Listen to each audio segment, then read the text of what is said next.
Hi and welcome back to my channel. Thanks for stopping by. Today we're going to take a look at this art book, the influential and famous and often quoted Spacecraft 2000 to 2100 AD by Stuart Crowley, and he put it together. This book features a ton of artists, and it's the famous Terran Trade Authority Handbook, the TTA. And a lot of people over the years have owned and loved this book. You know, whenever this book comes up on Amazon or Abe Books or anywhere else, people always have nice things to say about it. It influenced a lot of us. It influenced, video game designers, movie makers. This little book has just an outsized influence on science fiction. But I remember that I got this book the year that it came out. And the year that it came out was 1978. There's even a little dedication from my late mother up in the corner, which is really nice. And when I opened that up, holy cow, old book smell. And I can't believe that I owned a book that used to smell like ink and was brand new and now just has that wonderful old book smell. I mean, not everybody likes old book smell, but that's all right. We'll forgive you people. Okay, now that we've got the preliminaries out of the way, I'm going to go ahead and switch over to the top-down setup, and we're going to go ahead and just take a look at all of the wonderful art in this book, talk about some of my impressions and also influences that I've received as both an artist and a writer, and just as someone who loves science fiction, just like you do. So let's have a look and enjoy ourselves. Grab a drink. It's going to be a nice long video. Welcome back, friends, book lovers, human beings of planet Earth.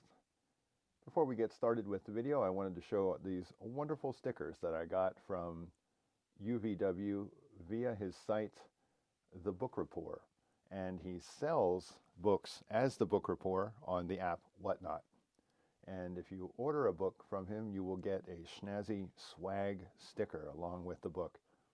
And so I thought I would just show these as a way to also give The Book Rapport a plug, because he's a great guy and he has great sales. And I do recommend you check them out on the app Whatnot. Whatnot is the secret weapon for getting really great old vintage paperback science fiction books. And I mean, I'm sure probably newer ones too, at great prices. So find the Book Rapport. I'll put a link to him in the description. And that's a great place to get some books. Okay, tonight, once again, there will be coffee. Okay, and here we go with our top-down view of tonight's subject, and that is this book, the Terran Trade Authority Spacecraft 2000 to 2100. And this book has been put together by Stuart Crowley, and it was published in 1978, and that is the year that I got it early for Christmas. So this is that copy. At the time of the making of this video, it is very late December, almost January of 2023. This is an iconic book of space art. From cover to cover, there's nothing in here but spacecraft and interesting scenario. This book is just really wonderful. If you're a fan of this book, you know exactly what I'm talking about. This video is going to be a treat for you because we're going to look at all the stuff that's inside this book and we're going to talk about it, have a good time. I'll give some of my impressions, and maybe that will also spur you to join in a conversation in the comments, which would be more than welcome. On the cover of this book, we have this iconic cover that so many of us know and love. But also, if you're new to this book, then what a treat for you. This is the first time that you're getting exposed to this wonderful book of space art, and also kind of an interesting story that they crafted to go along with it to give the world a whole lot more realism and a much more of a lived-in feel.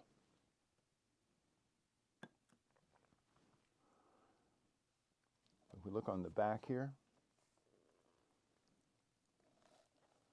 very nice cover art, front and back. And of course on the front, and I believe on the back too, but definitely on the front, this is the work of Angus McKee. And as many of you will know, Angus McKee is identifiable from a mile away, right? You've got this green, you've got these bright primary colors and reds, this pink color. It's just so commonly used by him, so we all know it and love it. This is definitely kind of a trademark Angus McKee painting. So it says here, the jacket illustration on the front, Consolidated Aerospace X-800B experimental prototype on its maiden voyage to Proxima Centauri in 2099. Shown here escorted by a flight of Proxima Shark interceptors. Illustration by Angus McKee. On the back we have the ACM-115 Minnow. And that's a nice rendition of that on the back. On this fold in here we have, here at last is the comprehensive all-color guide to the major spacecraft of the last century, 2000 to 2100 AD, the time of the great advances in space technology that followed the first hesitant steps of the late 1900s. It goes on to say, primarily an identification manual that examines the 40 major types of craft operating during the period, including those of the inhabited systems of Alpha and Proxima Centauri, giving details of their development and operational history and charts of their technical specifications. The book is divided into sections covering military, civil, and commercial and special function, and the craft range from sleek interceptors through specialized research vessels to private yachts, while there are also a small section of unidentified space vehicles discovered under various circumstances and still shrouded with mystery. The individual stories of these craft are set against the historical background which created them. New industrial techniques and resources led to more advanced ships, which opened the door to further possibilities in an accelerating spiral of development. Contact with other inhabitants of our galaxy in 2036 AD led to an era of war and peace, industry and innovation, during which the greatest advances in space engineering ever made produced a fascinating array of hardware. Here then is the story of man's journey to the stars and the means by which it was made. Holy cow, the old book smell is just astounding on this book. I looked at this book a few years ago and the old book smell had not peaked. I would say that we are in peak old book smell right now. Wow. Let's just turn to the back here and let's have a look at this.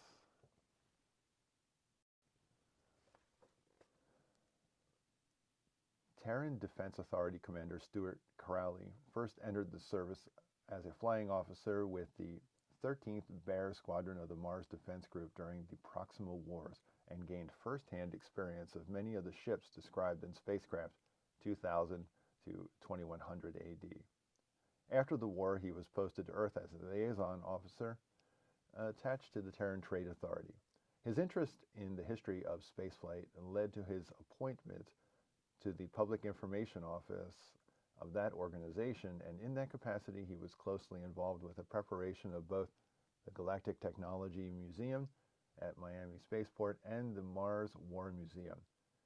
He is currently involved in building a full-size replica of the SSF 21D Cutlass, the craft he operated for most of the war out of Macaroni. Because why not? In the interest of preserving this ever-aging cover, I'm going to remove it for the rest of the video presentation. So I just thought I'd let you see me doing that. I'm just going to set it over here, over to the side. It's getting a little old. We can see that with age, the spine is leaning a little bit. There's a little bit of separation there. You know, it's kind of hit the age wall just a little bit. This leaning is unfortunate. This book has been in my care during its entire existence. And unfortunately, I just had it packed away in storage for many years. And that was not temperature controlled. So it got hot and cold throughout the seasons. We have basically all 4 seasons here in the Northeast. So they were a little hard on it. But I think overall, we can still enjoy looking at it. So here we have these excellent end papers. These are not the craft in scale, but you know, they are sized so that you can get a really good look at them and see what's going on detail-wise. You know, this is a giant luxury liner, and this is a 1-man, 3-man aircraft. So you can see they're not to scale, but it does allow you to get a better look at them. And we have the same thing on the back here, plus some signs of wear and age there. A little bit of discoloration, a little splitting there. It's a shame. I've tried really hard to preserve this book as best I can. And I don't think there are really any mid-condition copies of this book left anywhere anymore. Because I think that most people who bought this book really loved this book. So this book got, as they say when wear and tear is heavy, a lot of love. And that is, it got looked at a lot. It got marveled over quite a bit by the young folks like myself who got this book in the 70s and all through the 80s. You know, if you're a Terran Trade Authority fan, and pretty good chance if you're still here this far into the video you are, then you know what I'm talking about. You bought this book to look at it, not to sit on a shelf. This is not a shelf queen, right? This is a use and enjoy and take a journey with every time you pick it up as a kid. And I might say also as an adult. Up here in the corner we have a dedication from my late mother. And it says, to Jack, early, Merry Christmas, love Mom and Dad, November 1978. I was so excited to get this book that my mom gave me this book early, which I remember in 1978 was a really cool thing to do, and I was very appreciative. And I sat it among all my Christmas presents on Christmas Day, but this was definitely the winner that year. We purchased this book at Walden Books in a mall called the Park City Mall in Lancaster, Pennsylvania. And an interesting thing about the ground where that mall was laid down is that that was my father's old hunting ground. And when he was a boy, he used to walk from the city out into the woods out there. And he would camp out there over the weekend like Davy Crockett, because that's what you did back then. He had a single shot 22 and a trapping line, and he would go hunting and trapping all through that farmer's land out there. And if you ever come to Lancaster now and you see the giant behemoth that is Park City, it's hard to believe that was all just woodland at one time, and really not that long ago. Right down the road from that is Getsy's Woods, and I now have friends who live in a development that was built up there while I was away in the military. So slowly but surely, much of Lancaster has become living space instead of farming space, but it is what we used to be known for.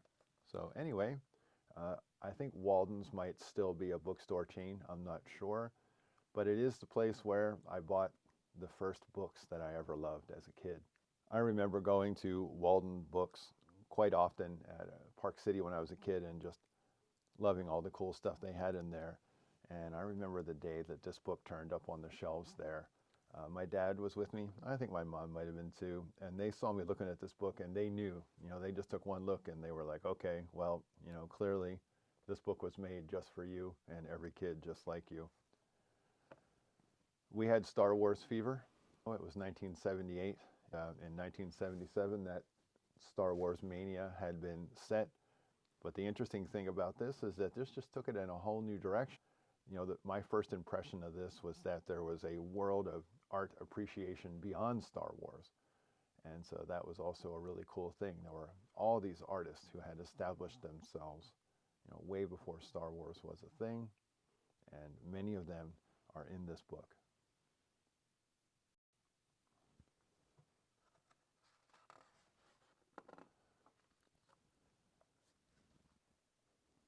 So here we just have some of the particulars published by Chartwell Books, coming out of New Jersey. 1978 is the date set there.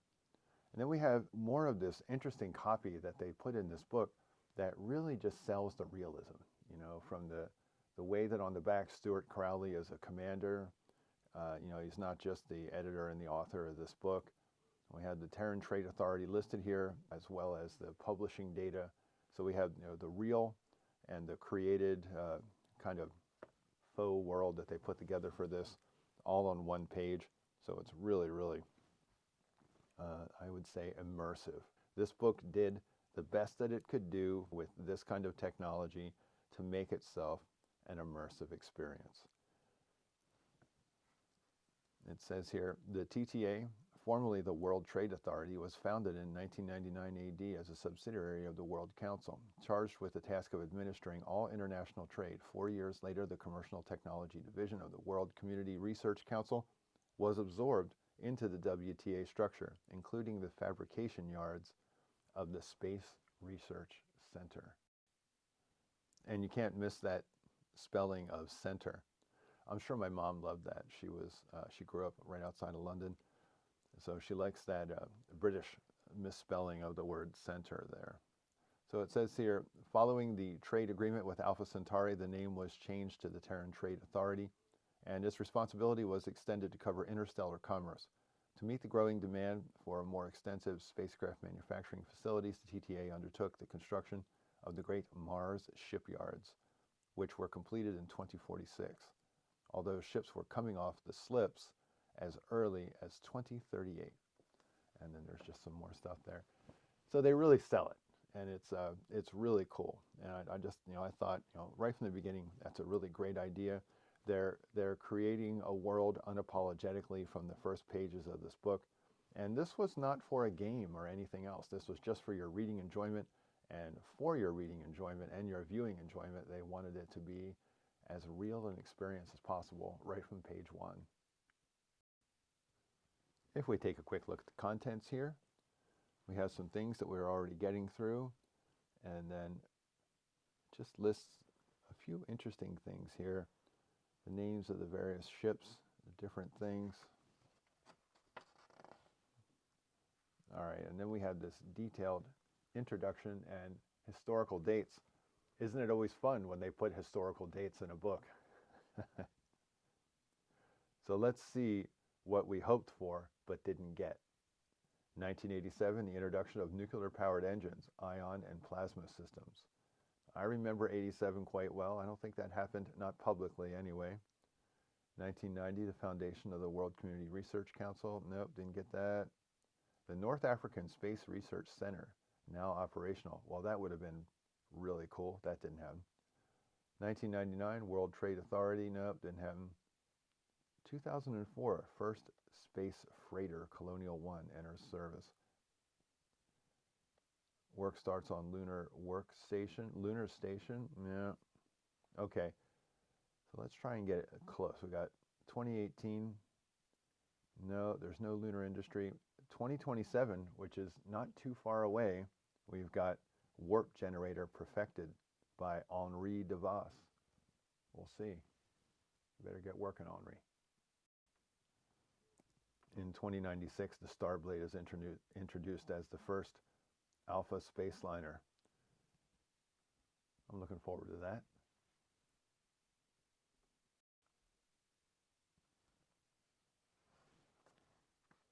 All right, here we go. Now we start with the art. So here we have the CAM 117 gunship. Now, of course, I'm not going to read all of this. This is it's not a full reading of the book. However, I can lift it up like that, and you can do a freeze frame, and then you can certainly be my guest to check it out. I would love it if you did that. So it says here, only a small portion of the gunship consisted of crew accommodation. Most areas were equipment bays. I will go over we have the specifications here. And so we have consolidated airspace. It's a local defense ship. The main drive is nuclear hydrogen CANE, 4 supernova, 6 million pounds of thrust. That sounds like a lot. I don't know, but what is the thrust on a drone? Armaments is a particle accelerator, laser guns, nuclear missiles, 14 millimeter plastisteel cladding. It's really interesting. Plastisteel, synthetic diamond, all of those things, that is all the vernacular of science fiction, both reading and writing. Authors have been envisioning some kind of really durable and tough adamantine type of coating for ships, and plastisteel is just one of the good old ones, man. It's almost a trope. It's so cool. So it says here, the personnel are 9 officers, 35 human crew, 12 mech techs. Now, if you think about how big this thing is, and that's running with 9 officers and 35 crew, like they could all fit right down there. And they're probably all down there right now, because look what the hell's going on there. But anyway, that's not a lot of people. So I'm sensing there might be some automation going on there. The thing to remember about automation is that as far advanced as it sounds, the Russians had worked out submarine automation so that they had attack submarines that only required about a crew of 10. They worked in very close quarters, and the rest of the ship was automated. So, and on top of that, those ships had reactors that were cooled by liquid metal. So that was pretty cool. My point being, in the future, automation would probably be an astounding part of running a ship like this, right?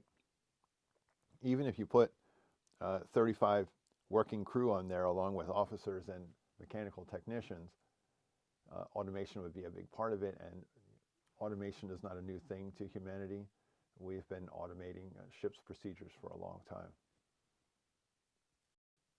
And of course, the final comment on this is that the art is done by Angus McKee. And we can see many of the hallmarks of Angus McKee's style.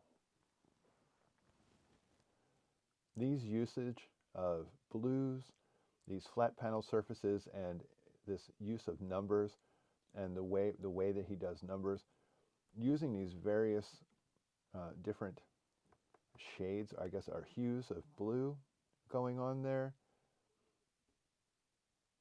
There are a lot of hallmarks of this kind of like patchwork color scheme that sometimes here it reminds me of like farm fields from space, or not from space, but I mean just from the clouds basically.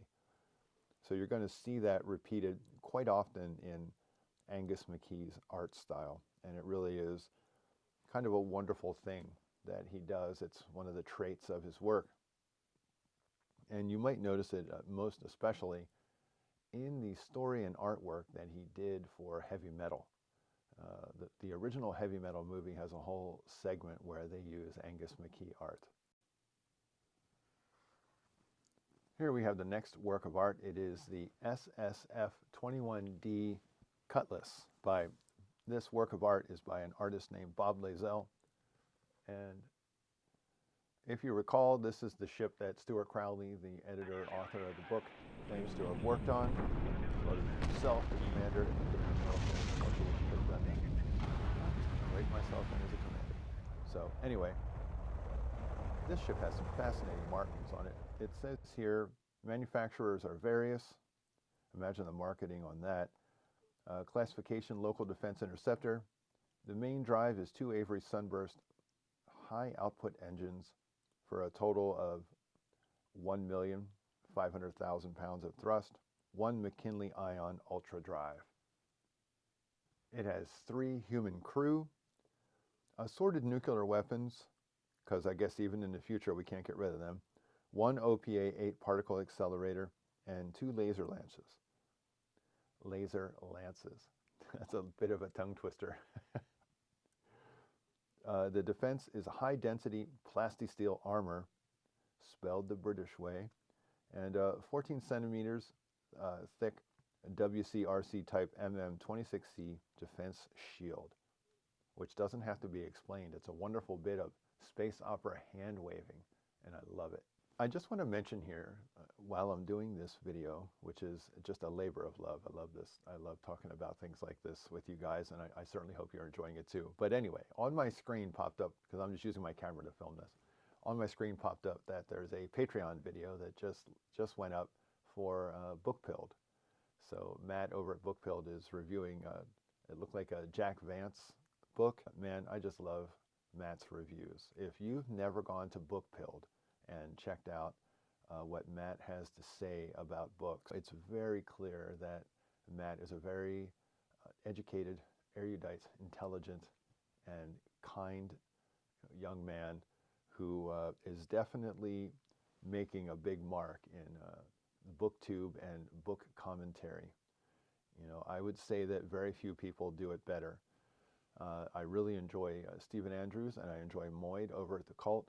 You know, but Matt definitely has his own unique approach, and it's very personable, And so when I'm done making this video, I'm really looking forward to going and watching that Patreon video. I recommend that you check him out here on YouTube. And if you really like him, you could join up with his Patreon too. The Patreon videos really are a lot of fun, and they're much longer form and content and somewhat more personable. Because you can say what you want on Patreon. You got to be kind of careful on YouTube. I mean, you can go on YouTube and not be careful. I've done it a few times, and then you'll pay for it in the comments with the actually crowd. They'll come and find you. So in wrapping up looking at the Cutlass, I just wanted to do a pull in here really quick for you so that you could just get a look at all those cool markings. The artist, Bob Lazell, took the time to put a lot of detail into that. And I really like that. I like it when the artists take the time to just develop these things that you're not even entirely sure why that's there. It's just really cool, and it looks really nice.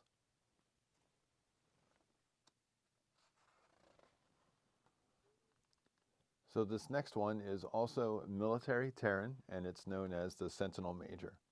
So the Terran defense system, the outer perimeter, was seeded with nuclear mines. Sentinel Majors were stationed between the planetary orbits, and interceptor squadrons operated from surface bases.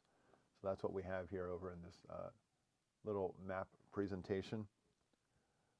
And this says here that the manufacturer is, again, various classifications, short-range defense ship.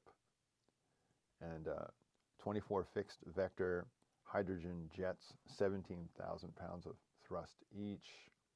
The armament is nuclear rockets, general purpose, scatter-packed nuclear rockets, particle accelerators, 8 laser lances. I'm this close to the 12 Days of Christmas. Anyway, 8 laser lances, 2 sonic accelerators, and a nuclear detonation in a pear tree. All right, so we have the WCRC type MM2A defense shield. Now, we don't know what that is, but that really does sound potent, doesn't it? I mean, that sounds like something that could protect you. I love that kind of stuff in science fiction. Now, if you take a good look at this work of art, which is by the great Jim Burns, one of my all-time favorites. I'm going to be doing a book review of his in the not-too-distant future. If we take a really close look here, this thing has a radio dish hanging off on the side. Now, if you know anything about the forces that would be generated by, this much thrust taking off, that thing would get ripped off and splattered against the ground pretty readily. But one of the cool things I really like about this is just look at that. Isn't that something? You just put an old Model T down there in the corner getting blown away. So one of the interesting things is that the art in the book is meant to fulfill the context of the story and the immersion that Stuart Crowley and his team came up for with this wonderful book. But maybe this work of art had other intentions when Jim Burns put it together. And then again, maybe he did it specifically for this book, and this jalopy down here in the corner is just, Jim also has a great sense of humor.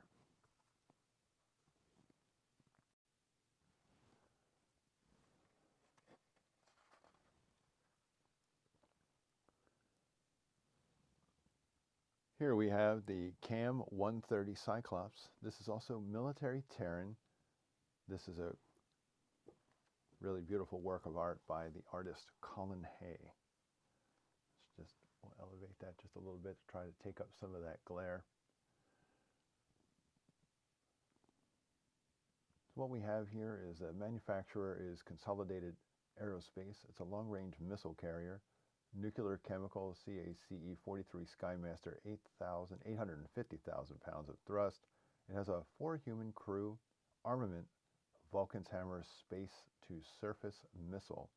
That's the only armament. Okay, and it has defense, which is 14 millimeters of plastisteel and WCRC Type 18A defense shield, which sounds very technical. It's interesting, some of the things that they say to try to sell the immersion of the story that the book sells, and I really enjoy this stuff.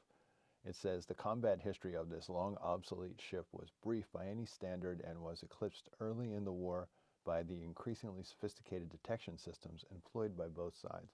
And I mean, that's a real thing even to this day, especially with stealth technology. How interesting would this book be if they had been aware of stealth? I wonder how Colin Hay might have changed the design of this interesting looking spaceship. Now, it says here the defense, once again, is 14 millimeters of plastisteel. And 14 millimeters is not very thick. Okay, let's move on.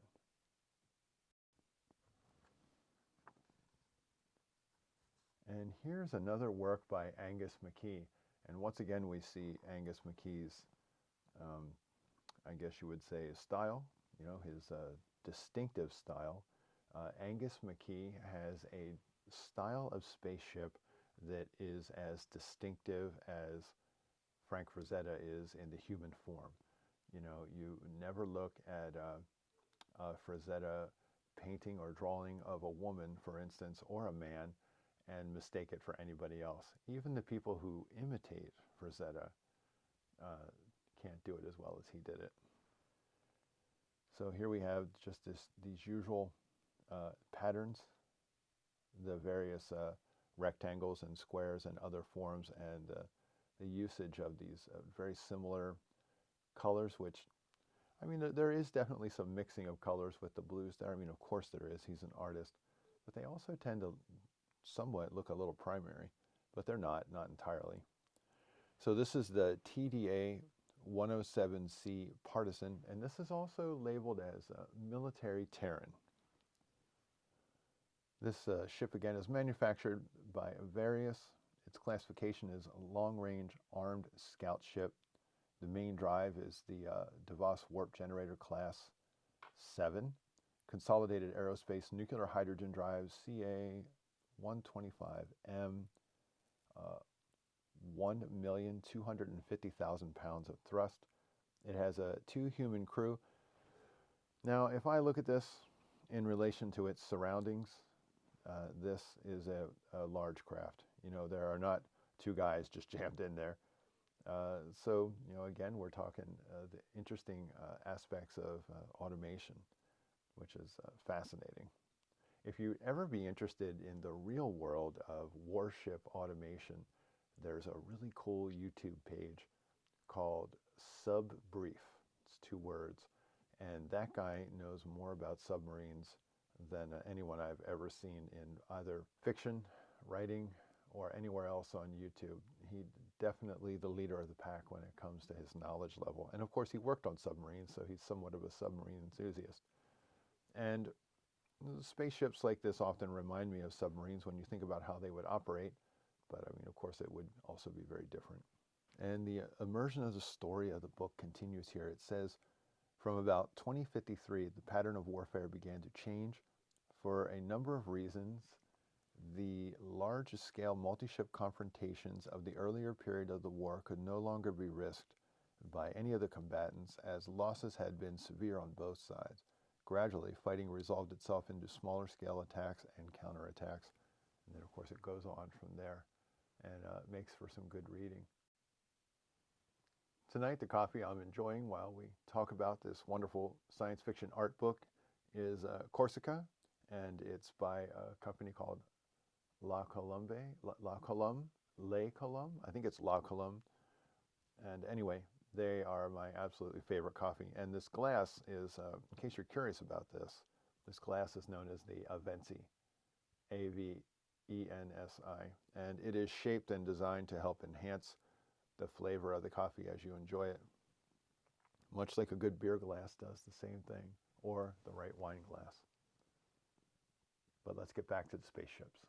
Let's see what's next. Oh, here we go. Check this out. This is the AAF 212 Hornet.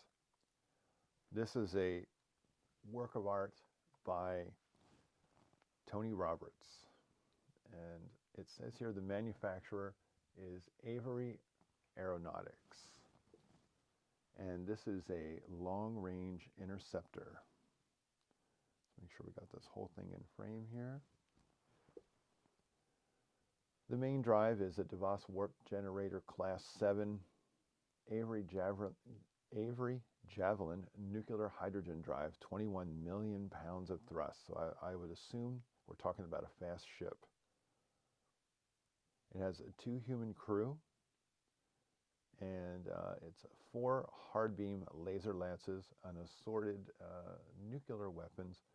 The defense is high density plastisteel, 18 centimeters thick. So in articulated platelets, WCRC type MM26D defense shield. 18 centimeters, although I don't know the metric system that well, seems like much more in the way of defense than 18 millimeters. When you think about the skin of a spaceship and what is waiting for you outside of that spaceship, which is the harsh void of outer space and all the hell that would follow if you were exposed to it, you know, I want more than just a few millimeters between me and that. I don't care what the hell it's made out of. So 18 centimeters of articulated platelets sounds much better. Let's have a look at some of the detail here, because this has a lot of great detail. This is an unfortunate ship in the background, didn't quite make it. That happens during war, right?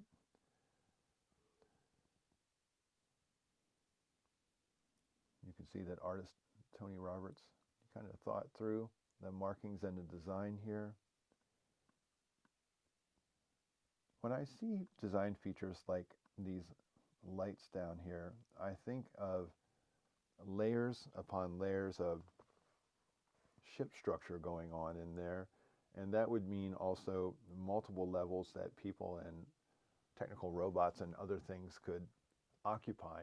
And this weapon design and the way those lances are put on there, that's just such a great idea. I've always really loved that about this work of art, this green hue over the background. I've always just liked everything about this work of art. The biological form of the ship, you know, the ship is has attributes of maybe, you know, killer whales, dolphins, certain kind of fish. So it's a fascinating design. I really like this one. Next up, we have the AAF 311 Warhawk, and the manufacturer are the fine folks at Avery Astronautics.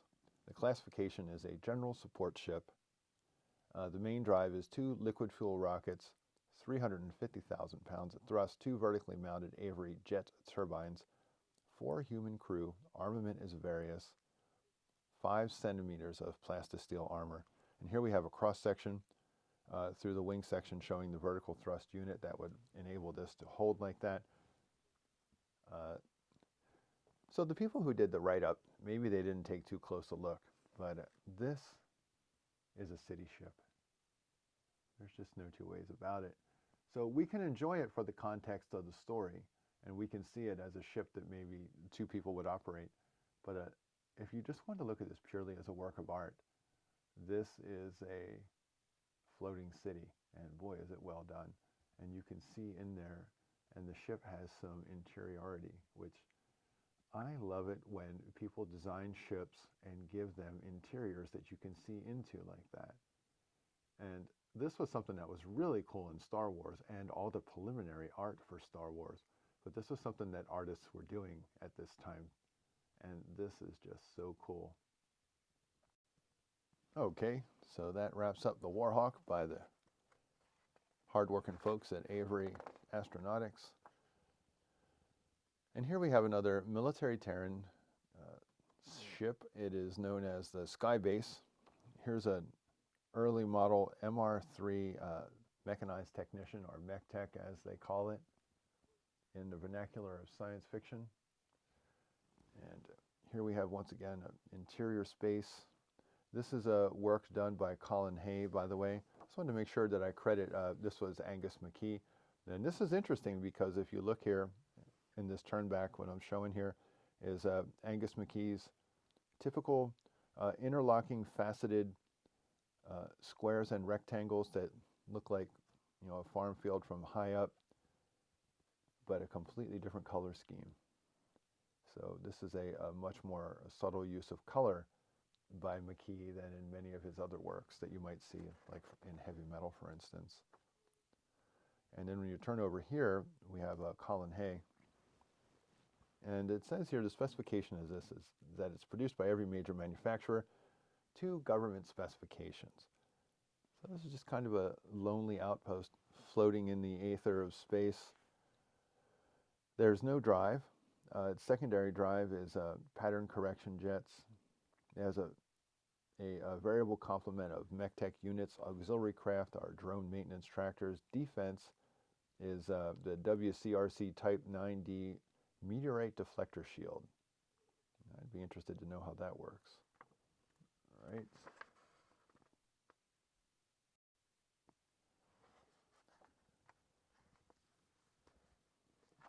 Here's our next work of art. Is something very interesting designed by Jim Burns. So this is another great work by Jim Burns. And you know, you can tell when you're looking at a Jim Burns work the way he uses light and spectral qualities and the smoothness and organic details, his use of color and the way his colors blend. It's all very interesting. His artwork very often has a lot of sensuality to it, even when it's mechanical like this.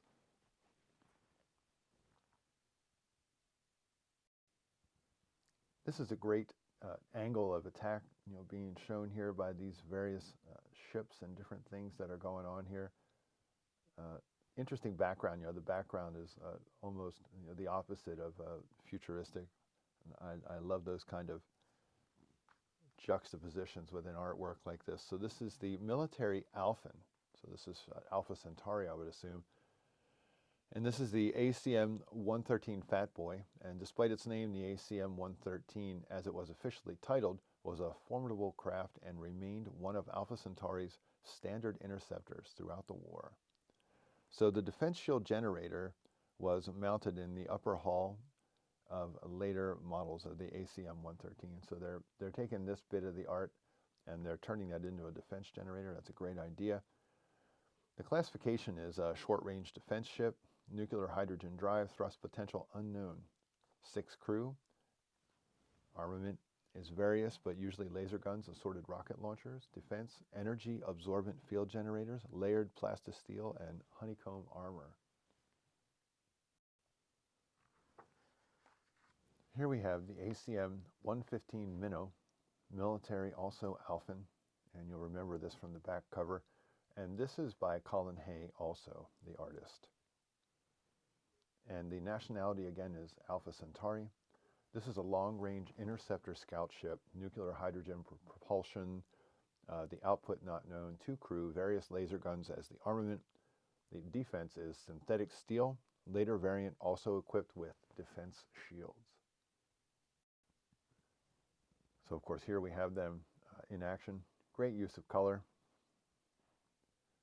Kind of phoned it in on the exhaust area there, but it, you know, it still serves its purpose.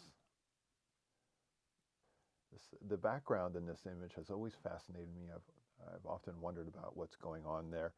One of the nice things about looking at an image like this, you know, you see this unfortunate ship taking a hit here, and even though they're taking a hit, you still kind of find myself wondering about the scenario, and you know, like what's going on over here with these towers.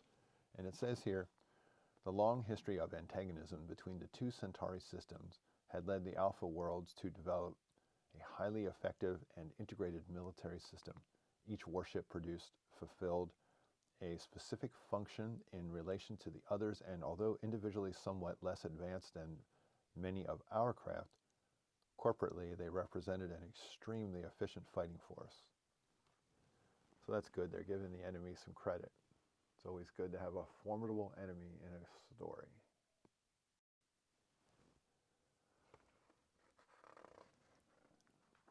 Turn this over. And this is a work of art by Bob Lazell. And this is the ACM-118 Manta. This is also military Alphen. Its nationality is Alpha Centauri. It's a mid-range weapon carrier, 2 nuclear hydrogen engines, each with 600,000 pounds of thrust, 4-man crew, various nuclear missiles for the armament, energy absorbent field by exterior ring-mounted generator for defense. So I'm just looking here, and this must be the Manta, not that. Although that is an interesting design for a ship, isn't it? Getting maybe just a slight Babylon 5 vibe there. But this is a really cool ship. Let's take a closer look at that.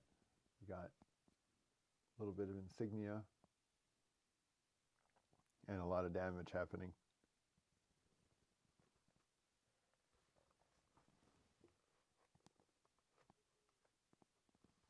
Okay, just want to make sure we line that up for further viewing. And so they have some interesting detail cutaways here. The control compartment was a self-contained module capable of sustaining life for about 200 hours when released in an emergency. The next image is something known as the ACM-128 Stingray, and this is art by Colin Hay. So we're going to guess that this is the Stingray.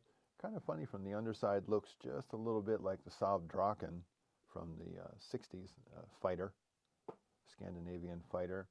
And then over here we have the C-89F Whale. So what does it say about, let's see, the Stingray. These are efficient-looking fighting machines representing Alpha's second generation of military interceptors. So it's a long-range dual-environment interceptor from Alpha Centauri, ion drive, 2 crew, nuclear pellet and rocket launchers, 50 centimeters of armor, defense field generator. So these things were ready to go out and fight. Interesting paint scheme. I mean, you know, if you were sending something into space, would you use that paint scheme? I don't know. But anyway, it is eye-catching, right? It works. And this is an unfortunate situation. I mean, you know, that's never going to work again. And the whale, as depicted here, under attack from a flight of Alpha Stingrays, was Proxima Centauri's most widely used space freighter. Until that happened, then it is no longer a space freighter. And here we have the ACM-122 Behemoth Military Alphin. And this is another work of art by Colin Hay. Interesting perspective foreshortening there. I mean, this thing is just, this is massive. I mean, look at this thing. And whether they have like a crew of 2 on here or something. No, personnel 32 crew, 1,000 labor units, similar to a mech-tech. So the sense of scale that you get here is real. And it says here, the detail showing missiles with alternative anti-detection gear. That's what this little cutaway here is. It's a high-capacity freighter, nuclear hydrogen ion drive, 3 million pounds of thrust, which I'm going to assume is a lot of thrust. Defense is a military standard defense shields. Kind of a quirky use of color, artistically speaking there. I really like it. Interesting, subtle purple into blues there. Of course, these guys didn't do so well in that tower. Here we have the K4 Interceptor, and this is by Proxima Centauri, the manufacturer being various. This is artwork by Bob Lazell.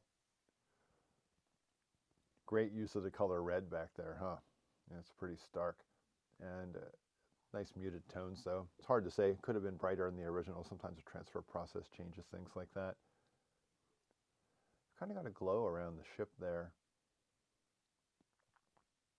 Not really an efficient ship design, is it?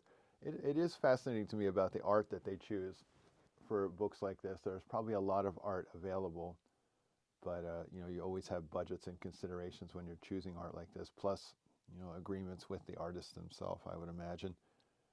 So it says here within the kind of the world of the story that the nationality is Proxima Centauri, various manufacturer classification. It's a local defense interceptor.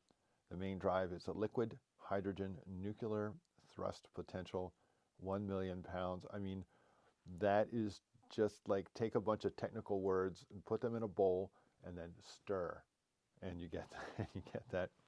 You have assorted nuclear rockets, sonic accelerators for ground attack, various laser and nuclear pellet launchers. Coming up with nomenclature like this was really super popular, especially in space opera, for a very long time. And I think basically people still do it. They just do it with they're slightly better informed.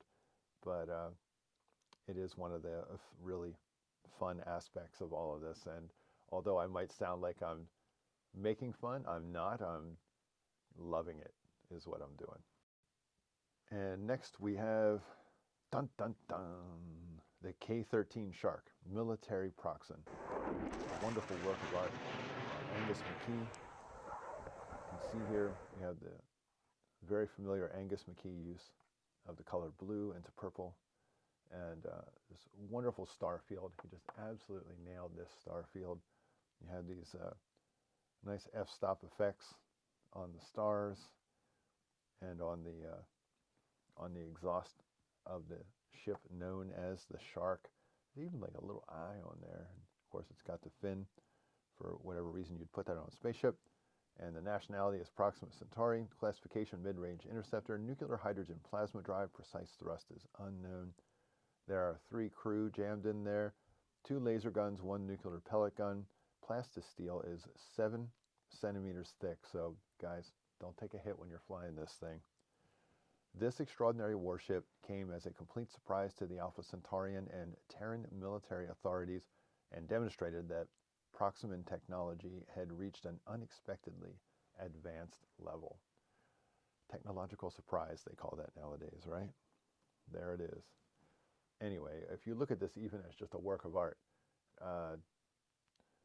Angus McKee did a great job. It really is a beauty, and I know it's one of the popular standouts of the book and always has been. For those of you who have stuck with me this far through the video, I'd like to thank you, and I appreciate you hanging out to enjoy. And we are geeking out, not just enjoying, but totally geeking out on this old science fiction art book, which has been just so formative and important to a lot of people who love science fiction art. If we would take just a moment to think about it, we know that this book also had a really big influence on many game designers. Now, I don't play video games anymore, but I used to play Homeworld. I had the original Homeworld, and I had an Alienware computer, and it was capable of even overloading that thing, and I had probably the latest model at the time.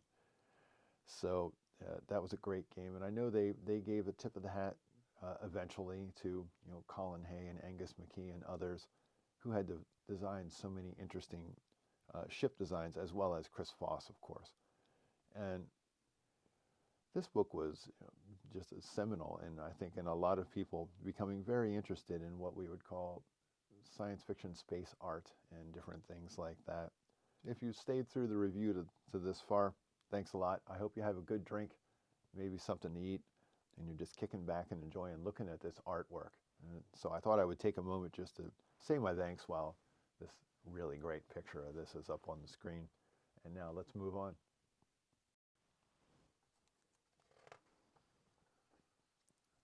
Up next, we have the K7 Piranha. This is also military proxen within the story, and its nationality is Proxima Centauri. It's an atmospheric interceptor.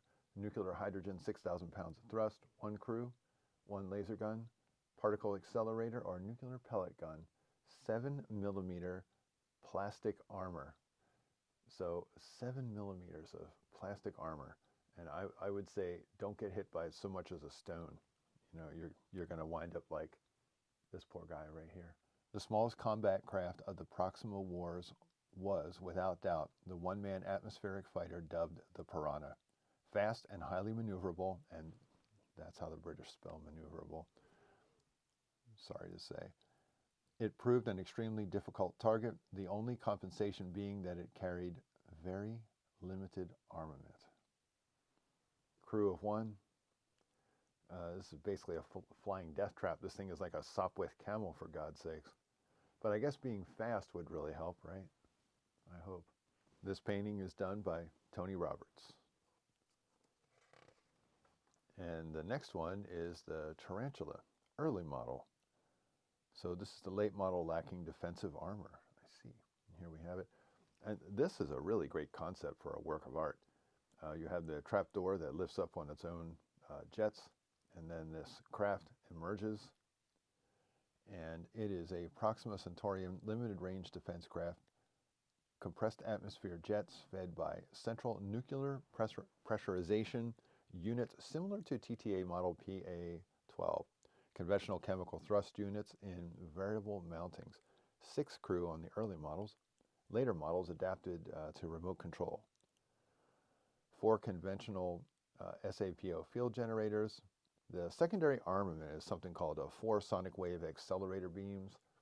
Defense was high-density plastic armor, averaging 25 centimeters thick. The background gradation on this is just really, really well done. I love this. You know, it's nice and bright here, going up into the darker sky. We have some various creatures flying around there. I'm not entirely sure what they are, but this gives the general impression of something that's just happening in real time. It's really cool. It's very well done. I like it.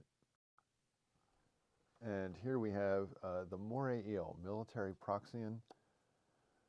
Proxima Centauri is a nationality, classification drone missile, main drive, probably thermochemical, personnel none. It's a thermonuclear warhead, its defenses are none. And I would assume they're just talking about this aspect of it, but if you look at this whole thing, this is another great work by Angus McKee with his love of the color blue. We have some kind of actuator arm here. This green is a really nice complement. And you had this typical lettering that he uses and this like patchwork of different colors of blue. I mean, the palette that this man was holding to do this must have just been really something to see. And this is such a great old representation of science fiction art from the time. You have the scaffolding, all the different railings. You know, it's reminiscent of NASA's 60s technology, but also, you know, the way that all of this stuff was written about in science fiction books in the 50s and 60s. You have, you know, actuators and Waldos and other things and different terms that they use to describe this stuff. You know, I just love it. It's really cool. And then, of course, these yellow and red plant life down here, or whatever they are, give a nice contrast to the blue and the green. So it all comes together very nicely. And the next ship is also a work by Angus McKee. And this is a Proxima ship, military. It's a K9 Goblin, Proxima Centauri, long-range missile carrier, nuclear plasma drive, 4 units, total 5 million pounds of thrust, 6 crew, 1 Medusa computer-controlled missile, various laser guns, and generator defense shield, and 14 millimeters of armor. So you have the distinctive nose of the Goblin in black here on this little aside, housed the warp generator and defense shield. And let's see here, and was missing from most post-war commercial models. So once again, it's a very interesting design and pattern, moving a little more towards purple than blue. This is kind of just an odd choice. But I guess when you're trying to make, you know, distinctive art, you know, you wind up doing things like that. These little square boxes it's an interesting touch. So it just makes it unique. The thrust is taking a turn like that for reasons I'm not entirely sure. This could be meant to capture motion. I like the atmospheric perspective on this city that's supposed to be in the background. And you know, there's a landing craft going on down here. And I don't know if you can see this down here. I mean, of course you can. But this has tilt rotor engines on it. So this baby could go up and then do tilt rotor. So the idea of the tilt rotor was around in the 70s. And think about how long that took to perfect. That's really something. Next we have something called the MOBAS. That's a military Proximan. And that's a Proxima Centauri military defense vehicle, anti-gravity lifters, gimbal-mounted chemical jets, up to 20 military crew, various nuclear and laser weapons, approximately 40 centimeter thick layered armor. And here they show you the armor was made out of plastisteel, lead, and ceramic alloy. I wonder if the lead was meant to be nuclear shielding. I can't think of any other reason that you'd want to put it in there. It's interesting that they show you this gun position. If you have the technology to make something like this, you don't need people laying down at guns. But it is an interesting human touch, right? It does allow, well, or proximal touch in this case. It does allow you to have people be involved. So the artist is Alan Daniels. This is kind of an interesting scenario here. And this work of art appears to be maybe airbrushed to a certain extent. This poor guy just folded up. I mean, he's not only is he destroyed, but he appears to have lost some of his mass. I don't know who these creeps are.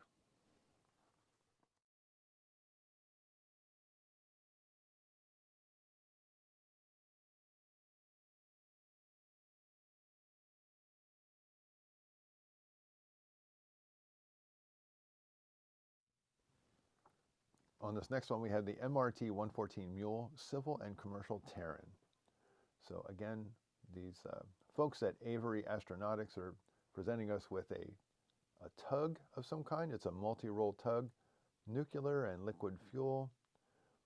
This is WCRC David Fast Breeder D6 reactor, housed in the main hull, supplying 3 engines, 1 mounted in each outrigger and 1 hull mounted, 3 human crew. Hopefully it's well insulated to keep all that scary nuclear crap isolated from the crew, much like on a good submarine.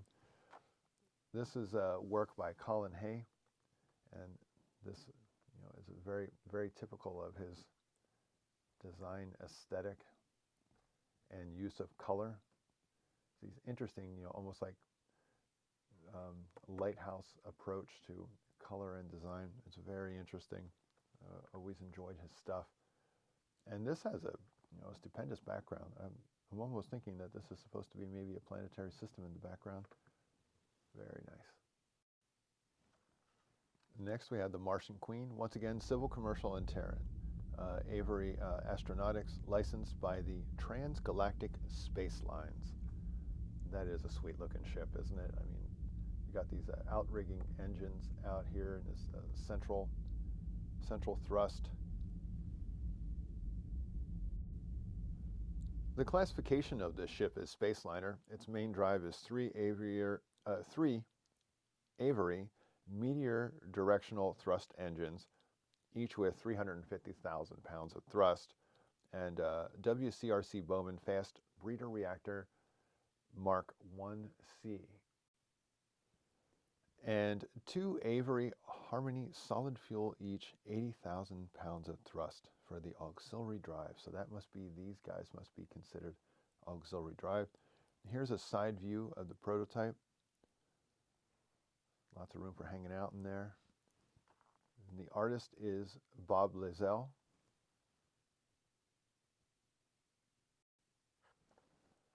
Here we have the iconic Interstellar Queen and the beginning of her appearance within this book. This is kind of a popular and famous part of this book. You can see the Proxima design and the other designs they have over here. Avery Astronautics long-range space liner. So you had these, the drive is Mark 1 McKinley ion drive units, 1,200,000 pounds of thrust. The Mark II is 3 McKinley Argosy ion ultra drive, 2 million pounds of thrust. Auxiliary Mark 1 and 2 Avery Mistral nuclear chemical engines. The personnel on the Mark I are 5 flight technicians, 2 technicians, 75 cabin crew. On the Mark II, it's 6 flight officers, 2 technicians, 30 cabin crew. So perhaps the Mark II is slightly more automated, maybe more efficient in some way. It's interesting. Mark I can carry 280 passengers. The Mark II, 600 passengers. It has a defense, is a meteorite deflector shield. And this is a nice callback to the Concorde design, and other countries had similar things going on with supersonic flight, but this is supposed to be like a giant ship. But if we just look at this as a work of art by Angus McKee, I mean, this almost looks like silkscreen, and I'm not entirely convinced that it isn't. And maybe Angus McKee uses silkscreen. Maybe that's one of his medium. But and maybe that's the way much of his artwork is done. I'm not entirely sure. That would be quite an investment to do all of his artwork in silkscreen, but wouldn't that be astounding? Because this is incredibly well lined up. Perhaps just the background. I could also be wrong about that. It could be airbrush or other things. I do not know his process, but it is fun to try to imagine what it might be. But all of this is just such typical science fiction art of the time, and really neat. You just see here, all of this is just typical of McKee's art, all of these different forms and these faces, eyes, teeth, body forms, his use of numbers, it's all throughout his artwork. But this red and orange background so dominates this image. It's really striking. And as a work of art, I really love it. And it just has all the callbacks to what McKee would put in his art. We even have these little spotted globes, many of his favorite things. He's working in these, anonymous people doing just odd things. We have no idea why that man is doing that, but you can imagine it's just some kind of service thing, because people are just going to work and do boring jobs in the future too, right?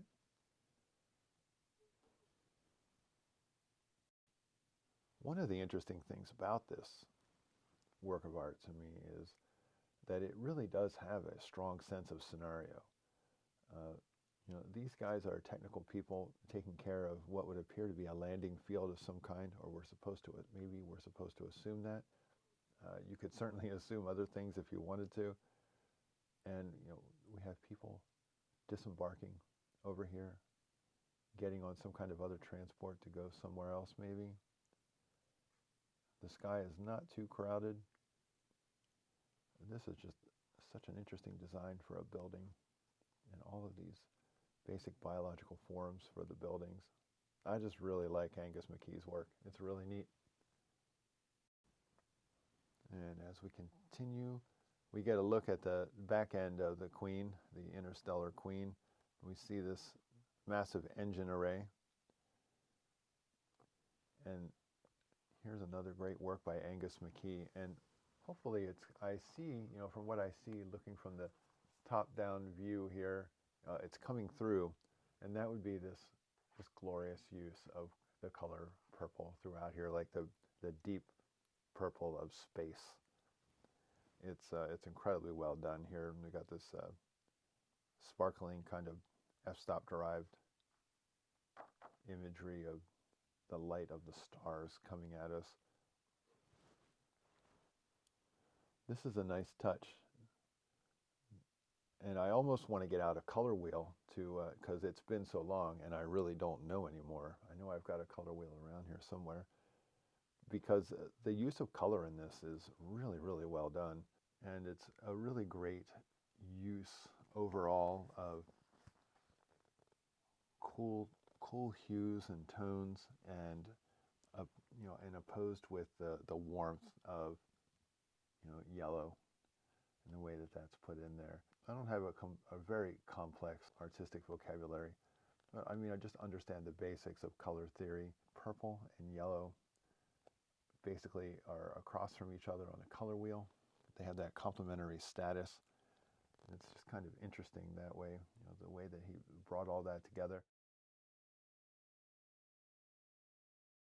This is just really well done, and then you just have the coldness of the steel and the ceramic construction of this vessel, and these underside shadow colors are just so well done. And there's like a sense of mass in here. You have interiority on the art, and you have the crew sitting in here behind this windshield on a spaceship that gives you a sense of people that would be in there. But really, those people are very large in that image when you consider that it could hold 600 passengers. Well, not if they're all that big. So there's a little, it gets thrown off a little bit with scale. If you could imagine the proper scale, but still is interesting because you have the side door open, which speaks to like an inner world going on in there. Once again, I think this is a great use of the color yellow in complement to purple there. This is just a really well thought out, just kind of basically schemed, color design just done really well. And of course, the Interstellar Queen design is kind of one of the iconic ships of the entire book. And so the theme of the Interstellar Queen continues on the next page. Here we have these dudes down here. This continues to be Angus McKee. We have these little people down here. And it is kind of interesting what they're doing. I'm not really sure. These guys appear to be holding one of these pink things on the ground. This has a very ornate design on it. It's not just dots. We have people here for scale. These large wheels. And while these wheels appear to be, like almost solid armor, this is a very soft, kind of squishy looking thing.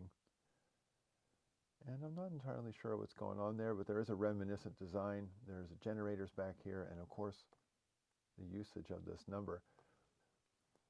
So here we just have this nice, I would assume this is like an overhead schematic of the Interstellar Queen. But here she is in flight. And I would assume that she can do atmospheric flight as well, because there she is, hanging out. On the next page, we have the Miami Spaceport. So here we have another work by Angus McKee, and then this is really different for Angus McKee. This is like a whole other direction. And over here is Colin Hay, and this reminds me a little bit of like the Opera House in Australia. I mean, it just reminds me of it. Not an exact match, but nice use of color and form and design here. All of these light colors. There's a lot of detail going on down here, and a lot of activity. And then you had this nice earth tone. There's a small ship activity going on there. It's we'll try to just take a close look at look at all that cool stuff.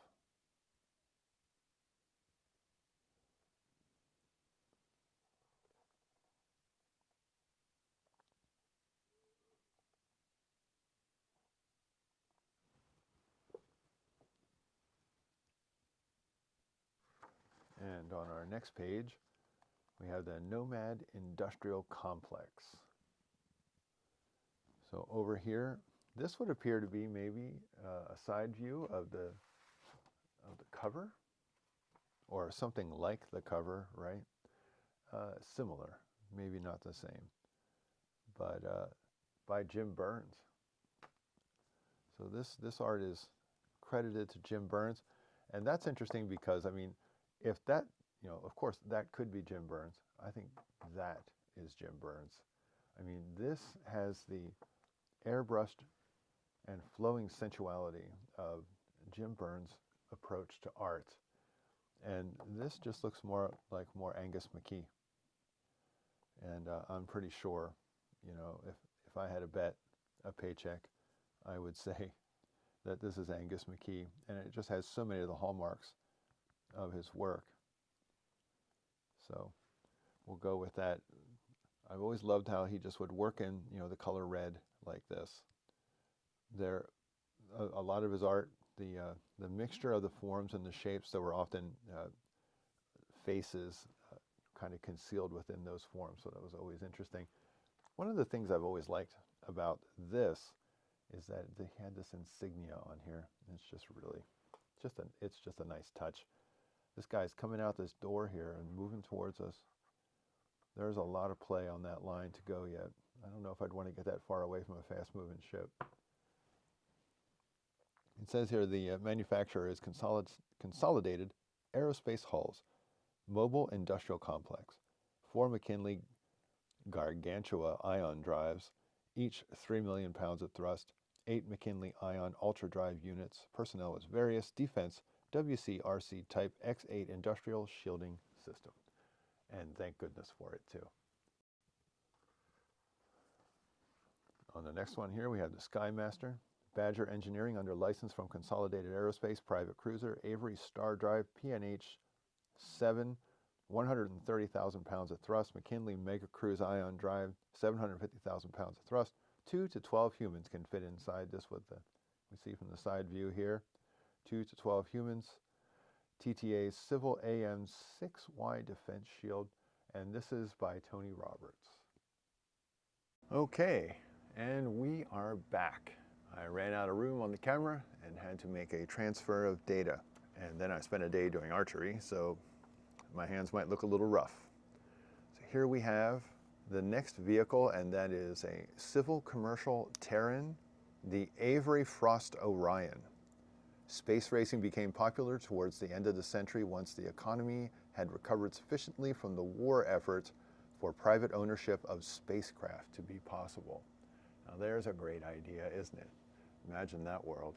That's a world I definitely want to live in. The manufacturer is Avery Astronautics and R. Frost Engineering. That's R. Frost, isn't that great? And this is a private cruiser, Avery Star Driver at PNH, 4 nuclear hydrogen, 110,000 pounds of thrust, secondary drive. I guess that would be the outriggers here, and that would be McKinley Mega Cruise Ion Drive, 7,000 pounds of thrust, respectively. The capacity is 1 to 6 humans, and I have to say that for the first time, the matchup between size and form and humans as occupants, I'm buying it. That definitely seems to work. Our artist is Bob Lozelle, and the defense is a TTA CNIL AM4S Shield Defense. Here we have a cross-sectional side view, and it's showing the layout of the passenger compartment. So this is the only area where passengers can hang out. But if you look right here, there's like a sofa down there, man. This is like a swinging 70s front room, like one of those step-down pits, you know, with the sofa going the whole way around. It's like a sunken area that they make into a sofa and have a nice, like, swanky dining room table in there maybe, and some magazines and books to look at, and of course, cocktails, right? So anyway, I'm gonna have to get me one of these ships. On the next page here is the Starblade. And the Starblade is Civil and Commercial Alphen. And it says, the newest and to many people most beautiful spacecraft to enter commercial service is Alpha Centauri's passenger liner Starblade. This striking and original design represents the first step in Alpha's drive to expand her interests in the travel industry. And yeah, that is a gorgeous idea for a spacecraft. The artist is Colin Hay. Some of the specifications: nationality Alpha Centauri, classification space liner, main drive nuclear hydrogen ion drive, personnel 4 flight crew, 4 technicians, 65 cabin crew. That's a lot of crew. Do they mean passengers? I don't know. Service vehicles, 2 Airbus loaders. Check that out. Somebody was using the word Airbus before Airbus. The defense, double standard anti-particle shield. Word salad. So it has a nice little shuttle device here too. One of the smallest ships equipped with gravity resist, the Starblade shuttle was built specifically for the new space lines. 4 of these ships were carried as standard equipment. So I would imagine the Starblade can carry a bunch of people. This is really is a beautiful design. It's very interesting. It certainly harkens back to some kind of, you know, avian design. It has almost a biological look to it. It's interesting in these extremes. If these didn't play a part in powering it, you know, they'd be a liability in space. But what isn't? You know, you basically just have to build a giant rock to survive in space. Anything pretty like this is going to take a beating. So, but it really is good looking. It's a nice work of art in and of itself. This usage of this red fading to pink and then yellow with these nice earth tones down here, the land below. It is just nice to look at.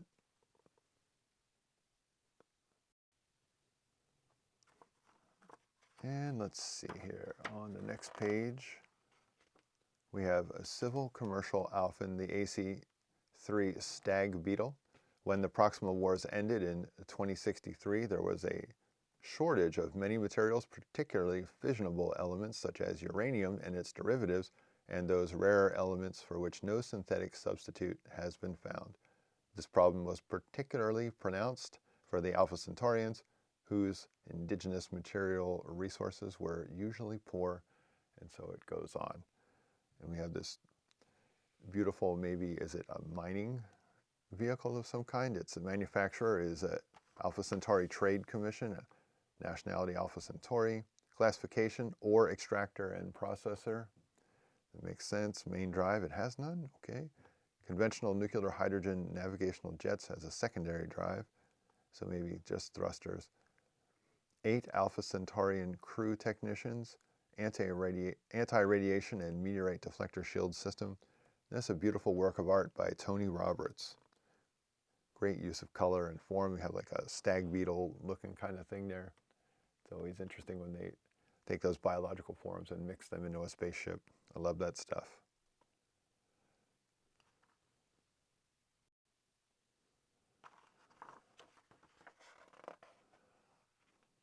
Civil Commercial Proximin, PC-1-191 Gourmet. This is an interesting schematic here, the blast head of the PCI-191. This is artwork by Bob Lazelle. And it says here, though certainly not one of the most beautiful objects to be seen in space, the Gourmet is a project of Proxima's post-war industrial development program, and as its name suggests, is an extremely efficient and discriminating piece of ore processing equipment. Okay, I guess that justifies the name. That is interesting. There's an awful lot of detail going on here too. It's pretty well done. That's an interesting idea for a ship.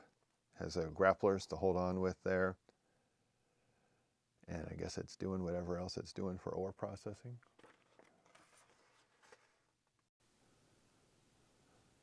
So here we have the K34B, Civil Commercial Proximin.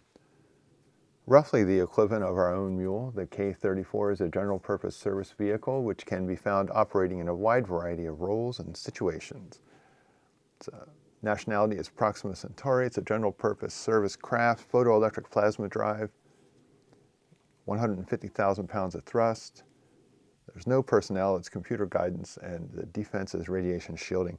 And this is a work of art by Tony Roberts, and I just have to say, this really is a beautiful work of art. You have this, all of these things which are, planets which are natural looking, and then this is like some kind of a man-made or being-made, as it were, Proximin-made, perhaps, sphere, which appears to be some kind of thing they might be living in, maybe. But this idea for a ship is pretty cool. This grappler array is an interesting idea, I suppose. This ring-like structure going through there. It's well done. It's just kind of an eye-catching piece, a great use of the color green.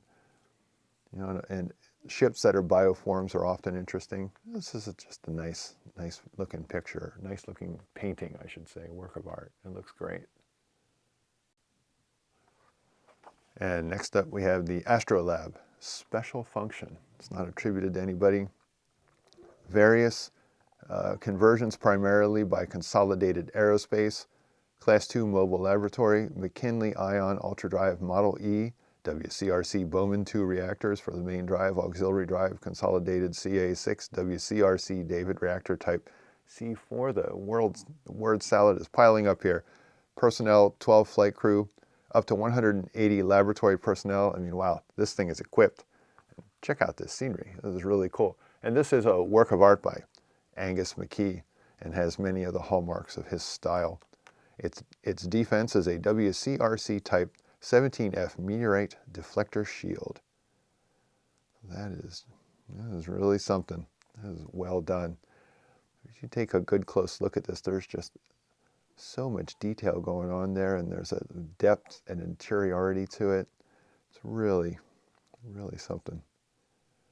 It's navigating this area rather well. And wouldn't it be something to be out in space and encounter something that looks like maybe perhaps a large diamond, right? They say that there are leftover remnants of suns that really have formed nothing but gigantic, humongous planet and sun-sized diamonds, and other types of precious stones are actually humongous, waiting out in space, which is kind of a cool thought. You know, I'm sure astronomers love to tell us things like that. No one's ever going to get to that stuff, but it is fascinating.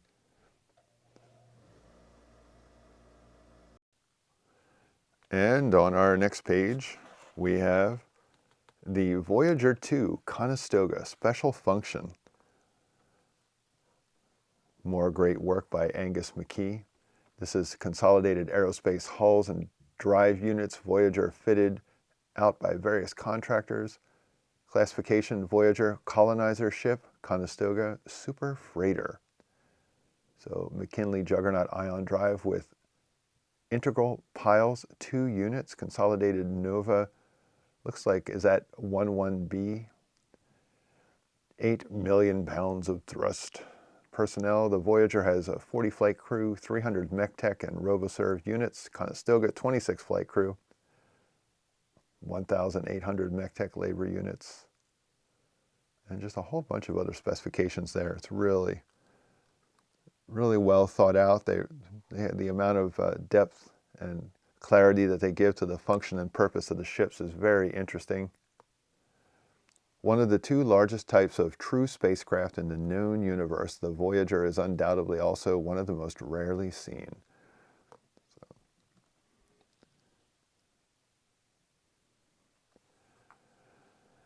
That really is just some good old-fashioned spaceship art. It's really nice.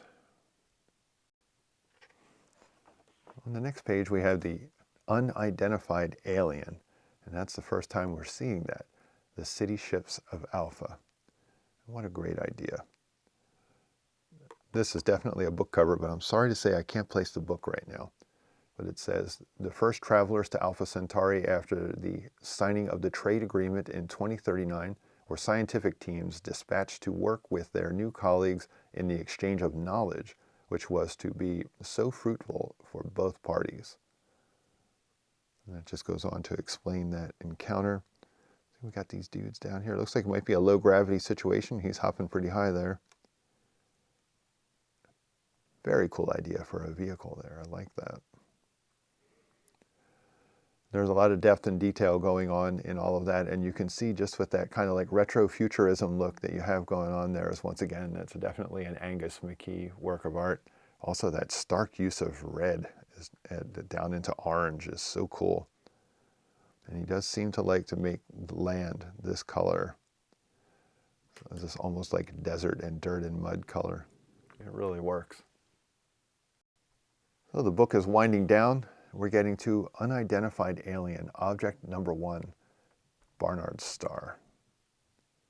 In the middle of the 21st century, man was forced to recognize that the great void of space held more intelligent life than had ever been considered likely. This is really neat, this beetle-looking kind of form with all this stuff going on around it, and it's translucent on top of that. And this is a work by Tony Roberts. So we'll just turn the page. Do another one here. This is Unidentified Alien Object 2 and 3. As an interstellar queen was moving out from Earth and preparing for a warp jump to Alpha in 2093, the ship's communication equipment recorded an incoming signal on a wide range of frequencies. And then it just goes on to explain what's going on there. And this is a schematic side view of the Baker F332 Banshee of the type found in the alien wreck.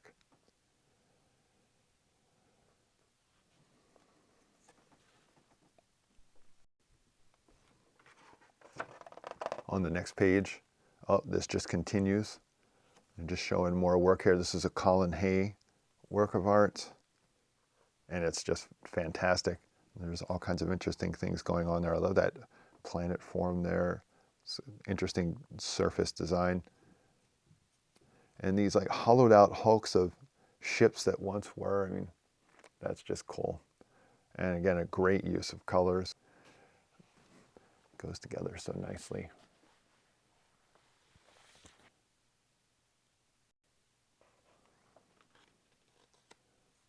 Object number 4, Proxima Centauri. This is also unidentified alien. This is Tony Roberts' work. Colorful, beautiful, interesting, and very alien looking. You know, no idea really what's going on there, but that's the beauty of looking at it. You know, you just kind of come up with your own ideas. Some of the things make sense, some of them don't. Early in 2088, a perimeter beacon near the Proxima system signaled the approach of an artificial object which refused to acknowledge requests for identification, and 2 security ships were dispatched to investigate.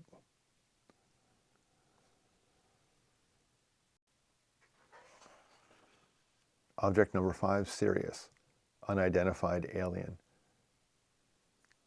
That's a cool idea, isn't it? No one knows what that is. The beautiful planet of Sirius, with its dense, low-flying cloud layer, is a source of fascination to scientists and laymen alike. It possesses an oxygen-rich atmosphere and a plant ecology which are not so different from our own, but no sign of animal life has yet been detected.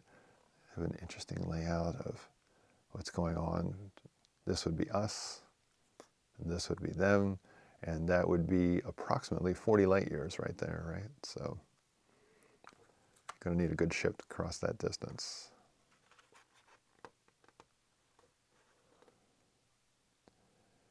If that isn't a 70s looking image, nothing is, huh? It's really something. It's spacey and trippy, psychedelic. And the book is almost closing to an end here. We have object number 6, Lalande 21185. And I'm just going to let you drink that in. It has a castle-looking form there that seems to be sinking into the water. It's part of the ship, and those are some good lights that are still holding up. The most recent alien craft to be discovered was found in 2098 on the small, bleak planet accompanying the star Lalande 21185, 8 light years from Earth. And that is an interesting turn that these books take. You know, the war is over, the trouble's over. We move into commercialism within the book, which is always, usually what springs up after wars like that. War is good for the economy, right? Unfortunately. And then they get to exploration. And so it's just kind of neat that they put the idea out there, even in the book, in the world of the book, that they're still encountering new life and they have no idea what it is, or the remnants of life that once was, which of course would be a message to everyone. And so this image of a maybe former great power that once existed, or whatever this alien artifact is, that's the last image in the book. There's that great logo for the TTA. And that brings us to the end of the book. And so we are done looking at this great book. And I would really like to thank you for hanging out, keeping me company while we talked about this great old science fiction art book that is just so important to so many people and was a formative part of many people's appreciation of just what science fiction is. You know, this book, in its time, provided us all with a vision of an impossible future that we could all hope for, right? So I have always loved looking at this book. I'm sure that I will look at it again and again as the years go by. And hopefully you enjoyed this video. And if you don't own the book now, at least you can look at this video from time to time if you want, or share it with a friend who's curious about the book, but you can find it on eBay and Amazon. So you too could own this book if you want. I've noticed the prices fluctuate. So, if you're patient, you can always find an affordable copy of this. Also, this turns up in used bookstores at much more reasonable prices, and used bookstores need your business. So it's always worth going and having a look. I would like to thank you for stopping by, and have a great day.